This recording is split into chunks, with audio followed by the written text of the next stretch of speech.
과거에 한 초등학교에서 이런 문제가 나왔는데요. 유독 초등학생들이 많이 틀린 문제가 있었다고 합니다. 문제는 이런 겁니다. 다음 중 가구가 아닌 것을 고르시오. 이게 문제였습니다. 보기가 있었는데요. 보기는 이랬습니다. 1번 책상, 2번 침대, 3번 장롱, 4번 텔레비전. 어려우세요? 안 어렵지요? 답은 당연히 4번 텔레비전입니다. 그런데 생각보다 아이들이 2번이라고 골라서 틀린 아이들이 많았다는 거예요. 침대 이렇게 고른 아이들이 많았습니다. 왜 그랬을까요? 당시에 유행했던 광고가 있었습니다. 침대는 가구가 아닙니다. 과학입니다. 그래서 2번 침대가 가구 아니다 이렇게 고른 아이들이 많았다는 거예요. 그래서 그 이후에 그 회사에서 광고를 바꿨다 이런 후문이 있습니다. 요즘 이렇게 지나다니다 보면 참 번뜩이는 아이디어를 가지고 광고하는 광고 문구들을 많이 볼 수 있습니다. 한 번은 제가 버스에 이런 광고 문구가 붙어 있는 걸 봤어요. 치킨은 살 안 쪄요 이렇게 붙어 있습니다. 와, 이게 무슨 복음 같은 소식입니까? 치킨이 먹고 싶은데 이 트랜스 지방 때문에 치킨 먹는 거 늘 주저하는데 치킨이 살이 안 찐다고? 그리고 뒤에 이렇게 써 있었습니다. 살은 내가 쪄요. 맞는 얘기죠. 치킨이 살이 찌는 게 아니고 치킨을 먹는 내가 살이 찌는 거죠. 사람들이 느끼는 이 스트레스 이런 걸 좀 재밌게 표현해서 아주 사람들의 관심을 끄는 그런 광고 문구였습니다. 여러 가지 광고 문구들 참 많은데 제가 들었던 광고 문구들 가운데 제 기억에서 잊혀지지 않는 참 감동이 되는 광고 문구가 하나 있었습니다. 한 가전제품 회사에서 했던 광고였는데요. 오늘 제가 하는 이 설교의 제목과 똑같은 내용이었습니다. 또 하나의 가족이라고 하는 것이었습니다. 고객들을 단지 이윤 창출의 대상이나 도구로 여기지 않고 가족처럼 생각하겠다는 거죠. 우리 가족이라면 무엇을 불편해할까? 우리 가족이라면 뭘 도와줄 수 있을까? 그런 마음을 가지고 섬기고 돕겠다라고 하는 이야기죠. 고객들의 입장에서는 이 이야기가 얼마나 감동이 되는 이야기겠습니까? 그리고 나서 그 이후에 많은 회사들이 너도 나도 우리도 가족처럼 섬기겠다 이런 이야기를 했던 것으로 기억합니다. 저는 이 말을 들으면서 이런 생각을 했어요. 이렇게 좋은 말은 기업에서 쓸 말이 아니라 이건 정말 교회에서 해야 되는 이야기 아닌가 하는 생각이 들었습니다. 여러분 그렇지 않습니까? 가정이 점점 해체되어져 가고 가정의 위기 가운데 있는 이 시대에 교회 공동체야말로 진정한 의미에서 또 하나의 가족이 될 수 있겠다 하는 생각을 갖게 됩니다. 5월 가정의 달을 보내고 있습니다.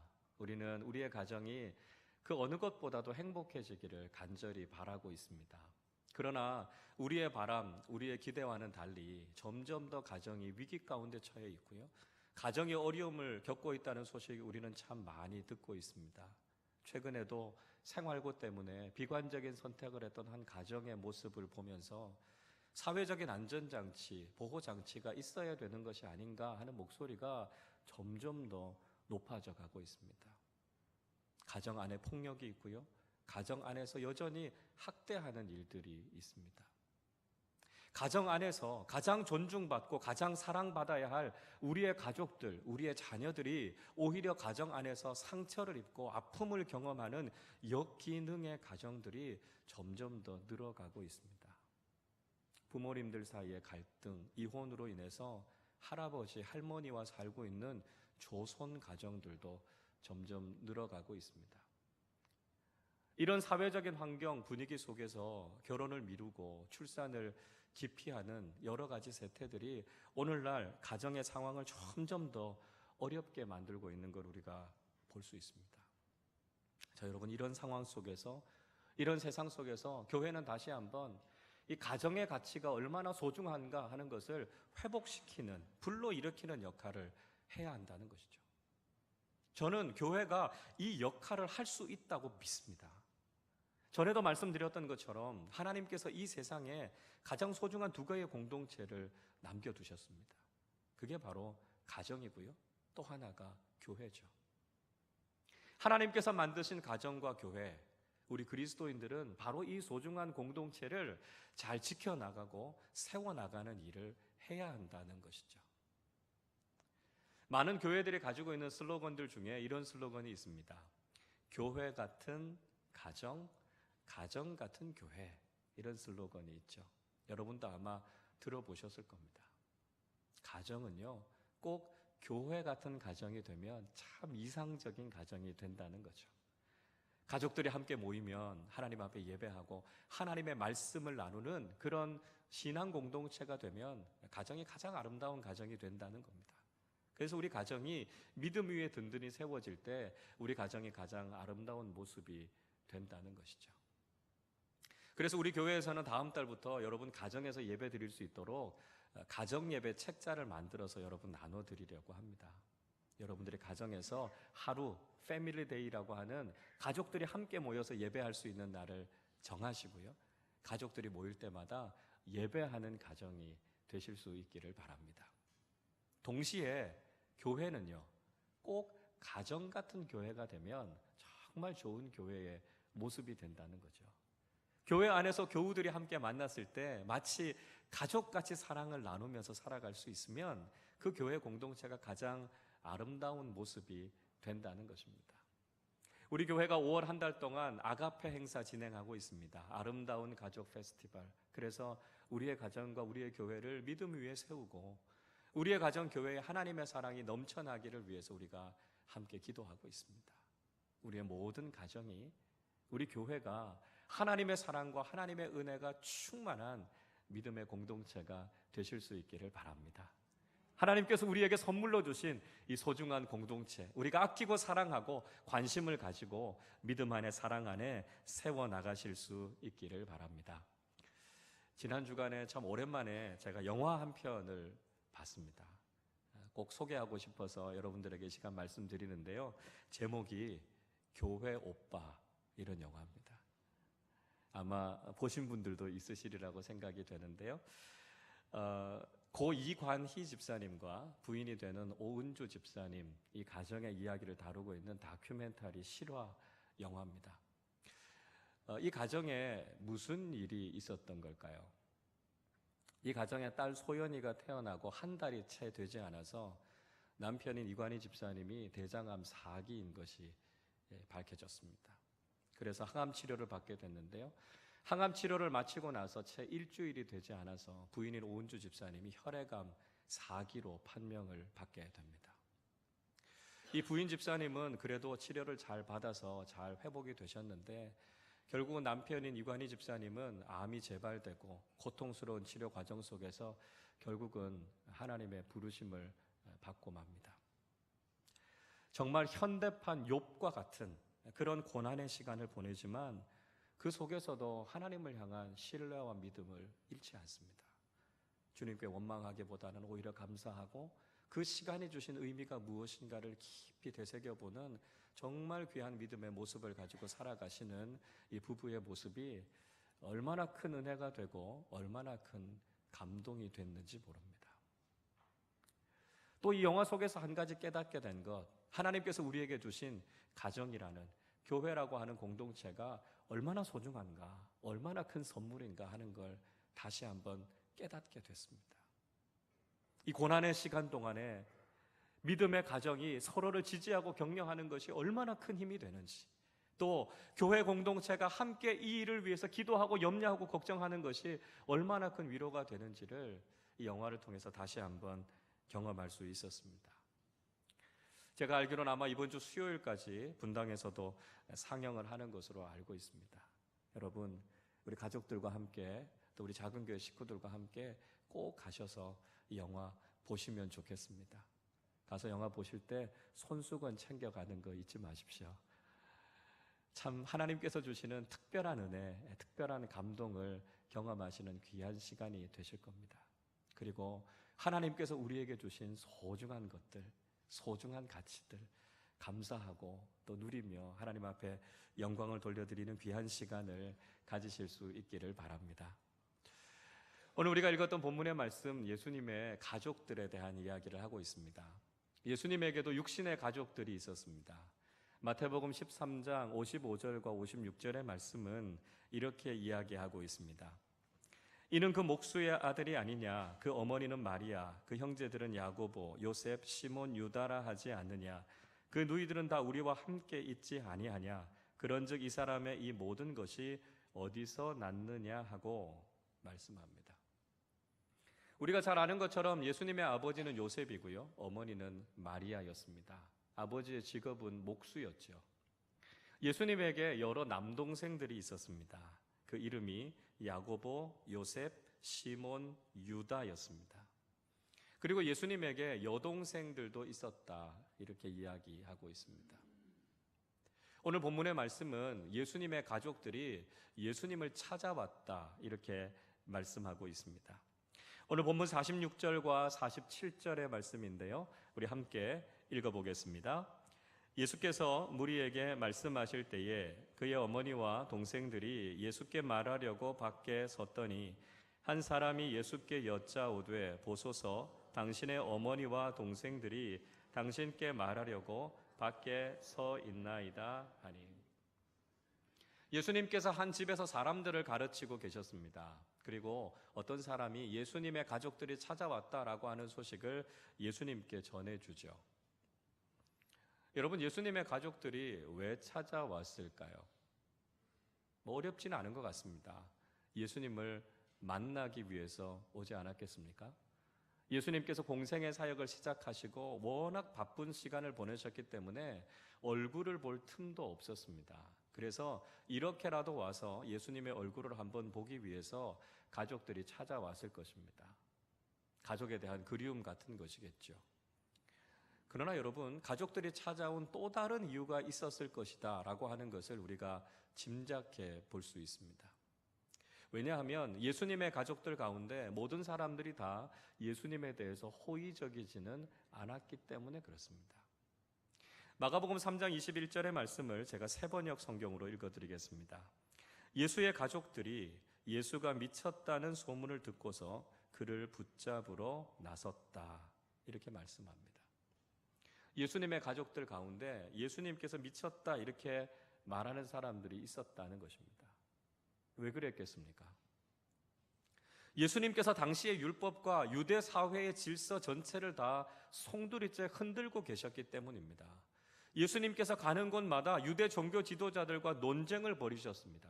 그리고 많은 곳에서 문제를 일으키셨기 때문에 이제 더 이상 예수님께서 그런 문제들을 일으키지 않도록 아마 예수님을 모셔가려고 하는 의도도 그들에게는 있었을 것으로 보입니다. 여러분, 때로는 우리가 신앙생활을 할 때 가족들이 걸림돌이 될 때가 있다는 것을 경험하게 되죠. 가족 안에서 신앙을 격려하고 믿음의 삶을 살도록 잘 도와주는 그런 가정에서 믿음의 삶을 살아가는 사람들도 있겠지만 그렇지 않은 분들도 많이 계시리라고 생각이 됩니다. 심하게 신앙생활을 하는 것을 반대하는 가족들이 있기도 하죠. 그래서 가족들이 우리의 신앙생활에 전혀 도움이 되지 않는 경우들도 많습니다. 그래도 가족이니까요, 우리가 뭐라고 할 수는 없는 것 아닙니까? 자, 이런 상황 가운데 처해 있다면 오늘 예수님의 상황이 우리에게 위로가 될 수 있다는 것이죠. 예수님의 가족들, 예수님께서 하시는 일에 대해서 다 지지하는 것이 아니었다라고 하는 것입니다. 예수님의 가족들 가운데서도 예수님을 향해서 미쳤다고 이야기하는 사람들이 있었습니다. 다른 사람들이 아닙니다. 유대 종교 지도자들이 이렇게 했던 것이 아닙니다. 예수님의 가족들이었습니다. 가장 잘 이해해 주어야 할 가족들조차도 예수님을 다 이해하지 못했다는 것이죠. 여러분, 그래서 예수님께서는 때로 우리가 가족 안에서 신앙생활을 하면서 부딪히게 되는 어려움과 문제들에 대해서 이해하고 계신다는 것이죠. 가족 안에서 신앙생활을 하는데 어려움을 겪고 계시는 분들이 있다면 오늘 주님께서 우리에게 주시는 말씀을 기억하시고 주님께서 우리에게 주시는 위로와 힘으로 잘 이겨내실 수 있기를 바랍니다. 자, 예수님께서 오늘 본문에서 한 가지 질문을 하고 계십니다. 48절을 보시죠. 말하던 사람에게 대답하여 이르시되 누가 내 어머니이며 내 동생들이냐 하시고 말씀합니다. 예수님께서 오히려 말하는 사람에게 누가 내 어머니고 누가 내 동생이냐 말씀하고 있습니다. 예수님께서 굉장히 중요한 질문하고 계시죠. 가족이 누구냐 하는 것을 질문하고 있습니다. 가족이 누구인가라고 하는 질문은 중요한 질문이죠.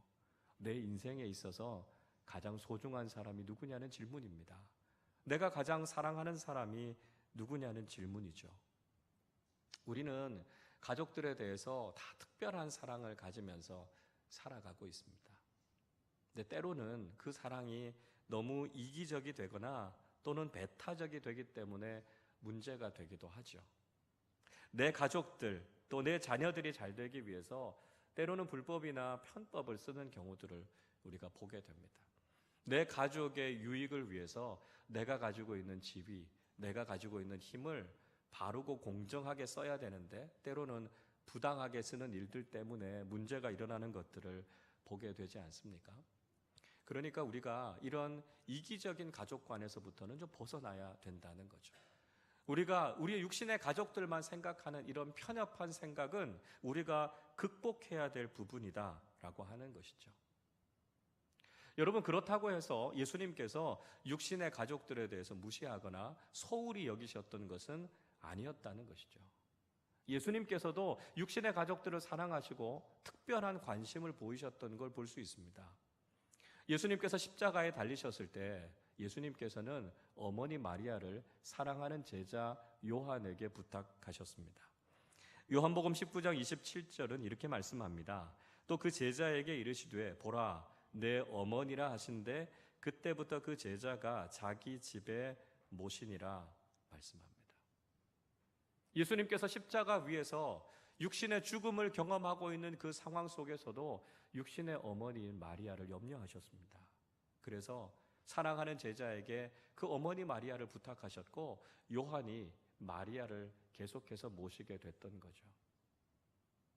성경의 또 다른 부분에서도 우리가 가족들에 대해서 마땅히 해야 할 의무와 책임에 대해서 다할 것을 이야기하고 있습니다. 디모데전서 5장 8절의 말씀 이렇게 기록합니다. 누구든지 자기 친족, 특히 자기 가족을 돌보지 아니하면 믿음을 배반한 자요 불신자보다 더 악한 자니라 말씀합니다.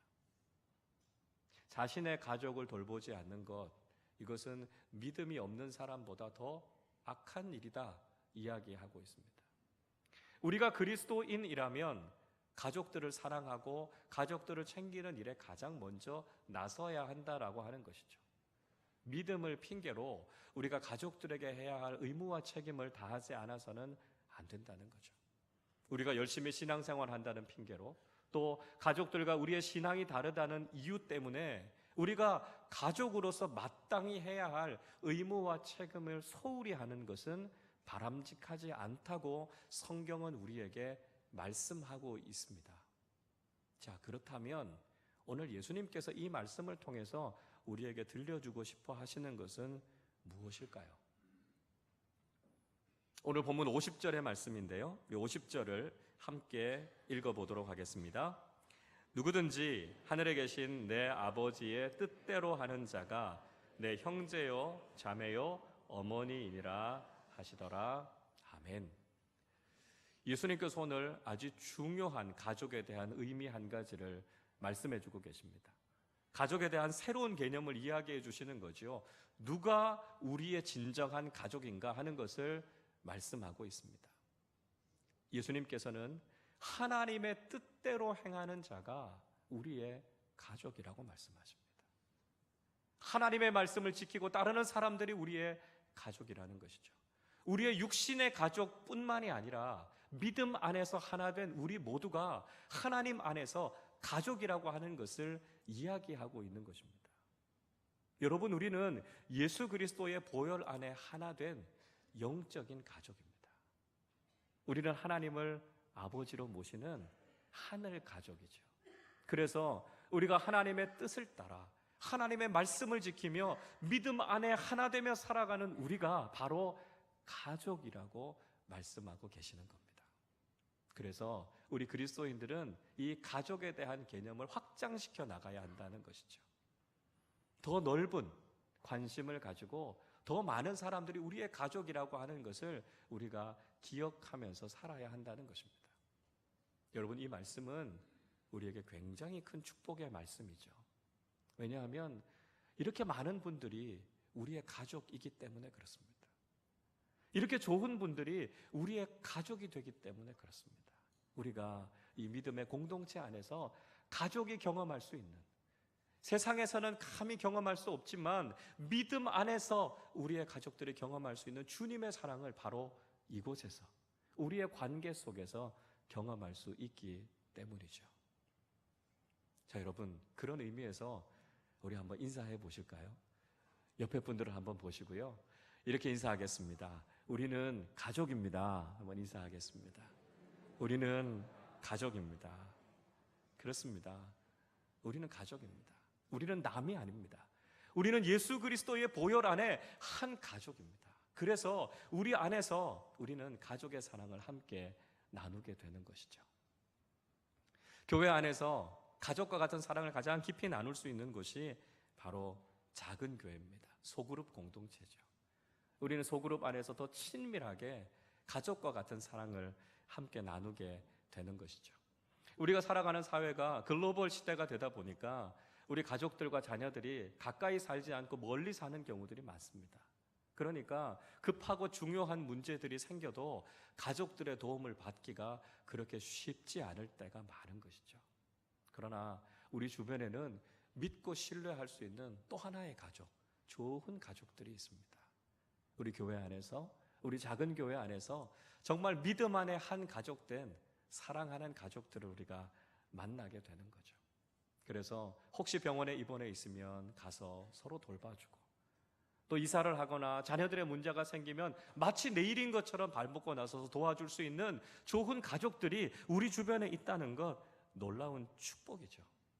그래서 우리는 교회 안에서, 또 작은 교회 안에서 또 하나의 가족이 누리는 놀라운 사랑과 축복을 경험하게 된다는 것입니다.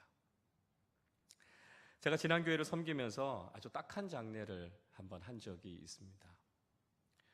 채 60이 되지 못하셔서 암으로 투병하시다가 돌아가신 여집사님의 장례를 제가 한 적이 있었습니다.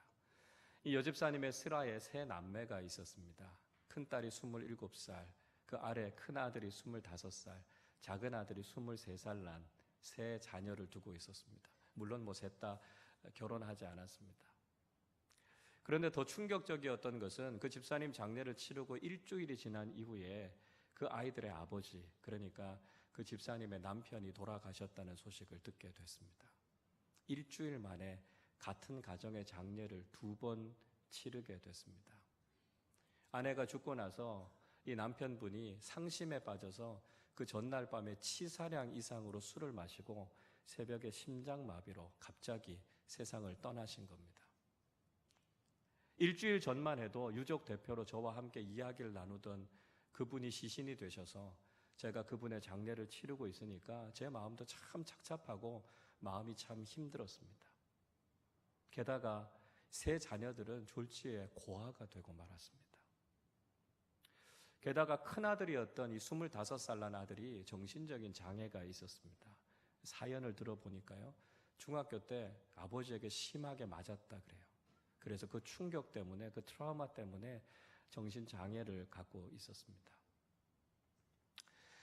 이 자녀들을 저희가 장례를 하고 그리고 나서 이 자녀들이 앞으로 어떻게 살아가야 될까라고 하는 이야기들을 같이 나누고 있었는데, 이 여집사님 앞으로 조그마한 빌라가 하나 있었습니다. 그런데 오래도록 병원 생활을 하다 보니까 병원에서 진 빚이 너무 많아서 사실은 그 유산보다는 빚이 더 많은 거죠. 그러니까 자녀들이 유산을 상속해도 빚을 더 많이 안게 되니까 이 자녀들이 유산 상속을 포기했습니다. 그러니까 당장 이 아이들이 살 수 있는 집이 없어진 겁니다. 제가 섬기던 교구에서 십시일반 조금씩 모아서 이 아이들이 생활할 수 있는 돈은 어떻게 만들었는데 집을 얻을 수 있는 돈을 구할 수가 없는 거예요. 그런데 그 구역의 구역장님이 자신이 가지고 있던 500만 원을 그 아이들에게 빌려줘서 일단 급한 대로 집을 얻게 했습니다. 그래서 보증금 500만 원에 월세를 내는 집으로 이 세 아이들이 들어가서 거기서 살 수 있게 됐습니다. 그런데 이렇게 돈을 빌려주셨던 구역장님의 형편이 그렇게 넉넉한 형편이 아니셨습니다. 이분이 부천의 아주 가난한 동네에서 사시는 분이셨는데 본인도 보증금 2천만 원에 월세를 내는 집에서 사셨습니다. 5집이 함께 모여서 공동으로 화장실을 쓰는 그런 집에서 살고 계셨습니다. 게다가 이제 6개월이 지나면 그 집에서부터 나와서 다른 집을 얻어야 돼서 새로운 집을 얻기 위해서 모아두었던 돈이었는데 그 아이들이 어려운 상황 가운데 있으니까 선뜻 그걸 내놨습니다. 자신의 상황도 너무 힘들고 어려운데 그럼에도 불구하고 더 어려운 구역 식구를 위해서 기꺼이 그런 사랑을 베풀어 주셨던 그 구역장님의 모습을 보면서 저는 감동하지 않을 수 없었습니다. 여러분, 어떻게 이렇게 할 수 있었을까요? 어떻게 이런 일이 가능할 수 있었겠습니까? 가족이니까 가능한 겁니다. 우리가 예수 그리스도 안에 영적인 가족이 됐다는 것을 확신하고 있기 때문에 이게 가능한 겁니다. 가족이 어려움 가운데 처해 있기 때문에 모든 것을 다 뒤로 하고 가족을 돌보는 마음이 있었기 때문에 이런 일들이 가능했다는 것이죠. 내가 예수 그리스도의 은혜와 사랑을 경험하고 구원받았고 그 은혜로 구원받은 우리 모두가 예수 그리스도 안에서 한 가족이 되었다는 그 믿음이 있기 때문에 가능한 일이었다는 것이죠. 하나님의 사랑과 하나님의 은혜를 경험하고 영적으로 한 가족이 된 사람들이 나눌 수 있는 사랑이 바로 이런 모습이라는 것이죠. 이것이 바로 영적인 가족이 누리는 축복이고요. 하나님의 사랑을 경험한 사람들이 새로운 가정을 이루어 나가는 모습이라는 것입니다.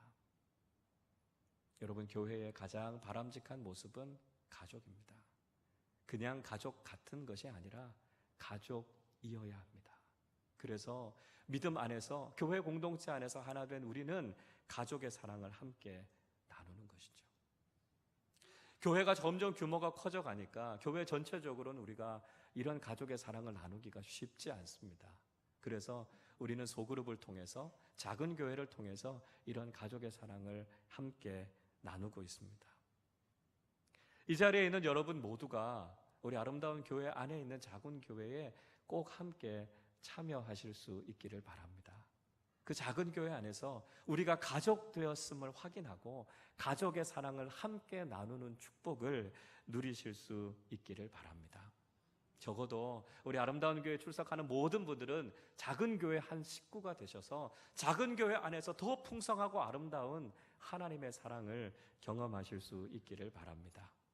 소그룹을 강조하는 많은 교회들은요, 교회에 출석하는 숫자보다도 작은 교회, 소그룹에 참여하는 숫자들이 훨씬 더 많다고 합니다.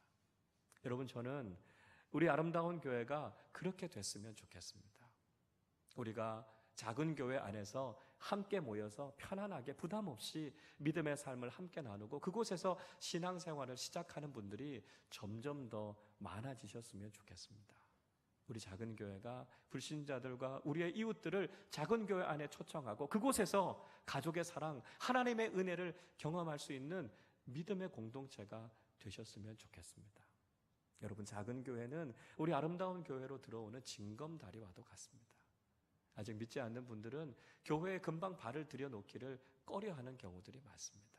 그러나 작은 교회와 같은 소그룹 안에서 함께 사랑을 나누고 함께 믿음을 나눌 때 바로 그곳에서부터 예수님의 사랑을 경험하게 되고요, 복음을 경험하게 되는 그런 공동체로 설 수 있게 된다는 것이죠. 여러분, 이 5월 가정의 달 다시 한번 우리에게 주신 하나님의 소중한 선물을 마음속에 깊이 새기실 수 있기를 바랍니다. 가정이 소중합니다. 하나님께서 우리에게 주신 가정보다 더 소중한 것이 없습니다. 가정이 살아야 교회가 살고요, 이 사회가 살아날 수 있습니다. 하나님께서 우리에게 주신 이 가정을 믿음 위에 아름답게 세워나가실 수 있기를 바랍니다. 우리의 가족관이 점점 더 커져가서 믿음의 공동체 안에서 우리 모두가 영적인 가족이 되었음을 확인하며 믿음의 삶을 살아가시는 우리 모두가 되실 수 있기를 바랍니다. 하나님께서 우리에게 허락해 주신 또 하나의 가족을 통해서 더 풍성한 믿음의 삶을 누리실 수 있기를 바랍니다. 오늘 우리가 예배를 마치고 난 이후에 아름다운 우리 식구라고 하는 가족잔치를 갖게 됩니다. 우리 작은 교회들이 곳곳에 함께 모여서 함께 비빔밥으로 식사를 나누고 교제하는 시간을 가질 겁니다. 이 자리에 있는 분들 중에 한 분도 빠짐없이 이 잔치자리에 함께 참여하실 수 있기를 바랍니다. 여러분 모두 다 드실 수 있도록 저희가 충분하게 식사를 준비했습니다. 한 분도 그냥 가지 마시고 함께 참여하셔서 이 풍성한 사랑을 나누실 수 있기를 바랍니다.